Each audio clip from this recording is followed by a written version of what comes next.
Todo comenzó con un ratón y un sueño que casi nadie creyó posible. Pero detrás de esa sonrisa que hoy representa felicidad, magia y esperanza, hubo un hombre que conoció el miedo, la pobreza, el fracaso y la duda más profunda. Bienvenido a Aprende Esto, el canal donde descubrimos las historias reales detrás de las mentes que cambiaron el mundo. Historias que no solo inspiran, sino que enseñan. Walt Disney no fue solo un creador de personajes, fue un arquitecto de sueños en un mundo que no creía en ellos. Él mismo solía decir, todos nuestros sueños pueden hacerse realidad si tenemos el coraje de perseguirlos. Pero pocos saben cuánto coraje costó construir el imperio de la imaginación.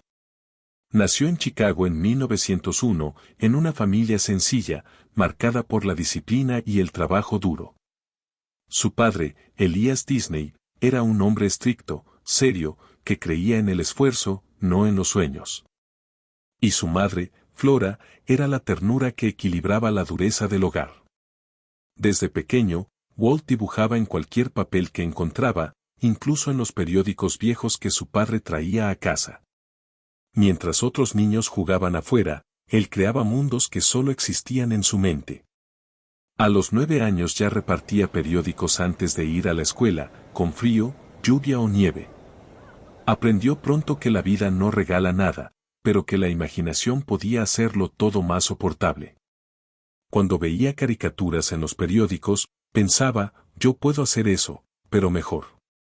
Y ahí, en ese pensamiento inocente, nació el principio de algo que cambiaría la historia del entretenimiento para siempre. De adolescente, Walt soñaba con ser dibujante, pero el mundo no lo veía así. Cuando intentó entrar como ilustrador en un periódico, lo rechazaron. La razón, no tiene imaginación suficiente. Ironía pura. El mismo chico que creaba mundos invisibles fue despedido por no tener imaginación.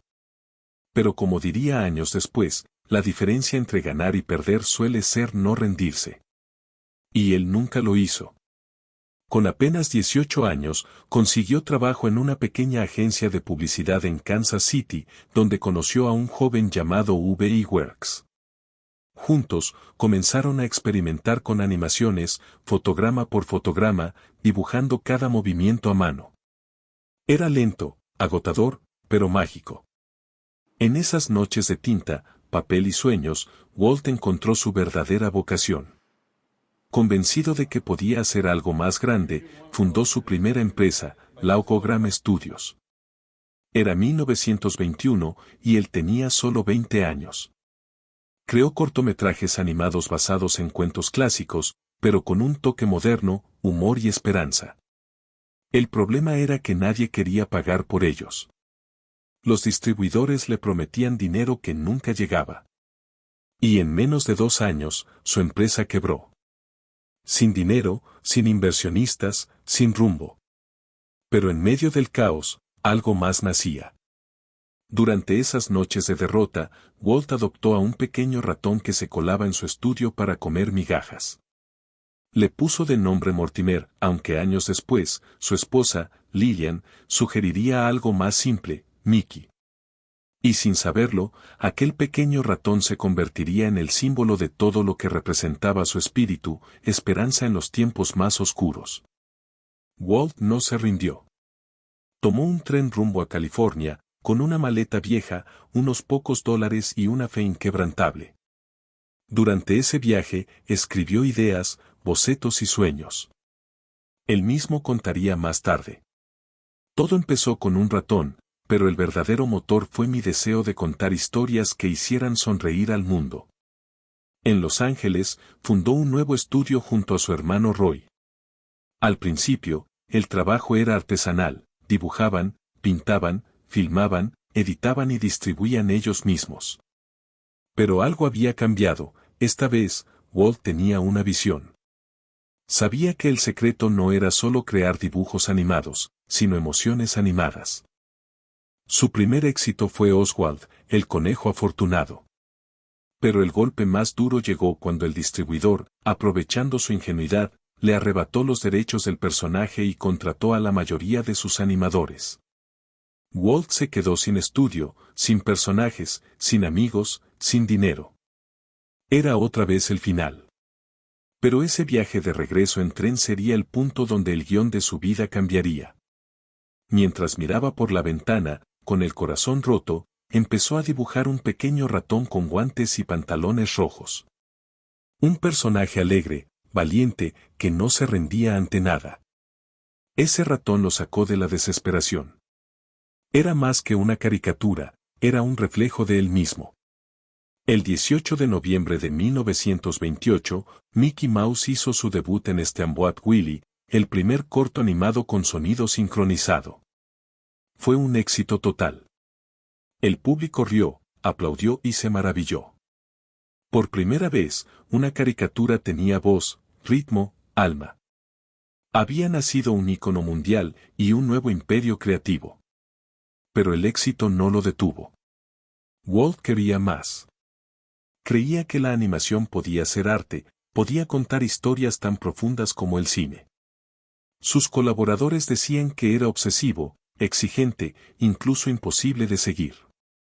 Pero él respondía, prefiero que me critiquen por apuntar demasiado alto, que por no haber intentado nada grande. Así nació Blancanieves y los 7 enanitos, el primer largometraje animado de la historia. Cuando anunció el proyecto, la prensa lo llamó la locura de Disney. Nadie creía que la gente pagaría por ver una película animada tan larga. Los banqueros se burlaban. Los estudios rivales lo llamaban soñador perdido. Walt hipotecó su casa, pidió préstamos y puso todo lo que tenía. El futuro de su familia y su estudio dependían de un solo film. Y en 1937, cuando Blancanieves se estrenó, el público se puso de pie y aplaudió durante minutos. Las personas lloraban, reían y volvían a creer en la magia. Disney había demostrado que la imaginación podía ser más fuerte que la duda. El éxito fue monumental. Ganó millones, sí, pero más importante, ganó respeto. Hollywood entendió que la animación no era solo para niños. Era una nueva forma de arte. Sin embargo, el camino no se volvió fácil. La Segunda Guerra Mundial golpeó la economía, los costos subieron y los estudios cerraron. Disney sufrió huelgas internas, pérdidas económicas y críticas que lo acusaban de ser autoritario. Pero él se mantuvo firme, repitiéndose a sí mismo una frase que lo acompañó siempre. Sigue avanzando. Lo que importa no es mirar atrás, sino lo que viene después. Durante esos años difíciles, plantó la semilla de algo más grande, un lugar donde la gente pudiera vivir sus sueños. No un cine, no un parque común, sino un mundo mágico, donde los adultos recordaran cómo se siente creer. Así nació la idea de Disneyland. Y aunque todos le dijeron que era imposible, él lo hizo igual. Los bancos no querían financiarlo. Los expertos decían que los parques de diversiones eran un fracaso garantizado. Pero Walt no buscaba un negocio. Buscaba un legado. Y en 1955, Disneyland abrió sus puertas en Anaheim, California. Miles de personas esperaron bajo el sol para entrar al lugar más feliz del mundo. Y cuando las puertas se abrieron, no solo nacía un parque. Nacía una filosofía: la felicidad puede construirse con imaginación. La prensa se rindió ante el hecho: Walt Disney había logrado lo imposible, otra vez. Pero él no se detuvo ahí. Creó estudios más grandes, películas inolvidables, personajes eternos. Dumbo, Pinocho, Cenicienta, Peter Pan, La Dama y el Vagabundo. Cada historia era un reflejo de algo que él mismo había vivido: la fe, la esperanza, el valor, el sueño. Con el tiempo, su salud empezó a deteriorarse. Fumaba mucho, trabajaba sin descanso, y su cuerpo comenzó a pasarle factura. En 1966, fue diagnosticado con cáncer de pulmón. Murió ese mismo año, dejando inconcluso su último gran proyecto, Walt Disney World, en Florida. Pero su espíritu no se apagó. Su hermano Roy terminó el parque y, al inaugurarlo, dijo: esto fue idea de Walt. Él lo soñó primero. Y aunque ya no estaba físicamente, su visión seguía viva.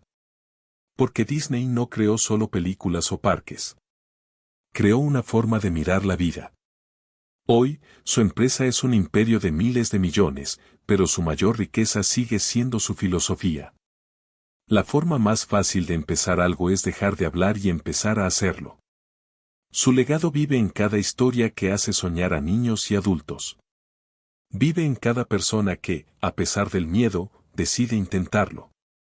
Vive en ti, si alguna vez creíste que los sueños eran imposibles. Porque Walt Disney no fue un mago. Fue un soñador que nunca dejó de actuar como uno. Y si algo nos enseñó su vida es esto. No hay fracaso que pueda con quien cree de verdad en su visión. Si esta historia te inspiró, dale like, suscríbete y compártela con alguien que también crea que los sueños pueden cambiar el mundo. Porque aquí, en Aprende Esto, seguimos el mismo lema que Walt Disney dejó para todos nosotros. Destellos. El verdadero problema del mundo es que hay demasiadas personas que dejan de soñar.